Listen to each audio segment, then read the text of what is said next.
गाडगेनगर पोलिसांची कारवाई. मोटारसायकल चोरटा जेरबंद, चोरीची दुचाकी जप्त. अमरावती. प्रतिनिधी. गाडगेनगर पोलिसांनी मोटारसायकल चोरी प्रकरणात जलद कारवाई करत आरोपीला अटक केली असून त्याच्याकडून चोरीची दुचाकी जप्त करण्यात आली आहे. फिर्यादी दिलीप विलासराव धांडे, वय 34, राहणारे सायखेडा, तालुका अंजनगाव सुर्जी यांनी 16 मार्च 2026 रोजी गाडगेनगर पोलीस ठाण्यात तक्रार नोंदवली होती. त्यांच्या मालकीची मोटरसायकल रुग्णालय परिसरातून अज्ञात आरोपीने चोरी केली होती. या प्रकरणी गुन्हा दाखल करून पोलिसांनी तपास सुरू केला. तपासादरम्यान गाडगेनगर डीबी पथकाने गोपनीय माहितीच्या आधारे संशयित आरोपी चंदू भीमे, वय 28, राहणारे बजरंगनगर, अमरावती याला ताब्यात घेतले.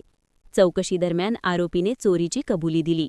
त्याच्याकडून सुमारे 32,000 रुपये किमतीची मोटरसायकल जप्त करण्यात आली.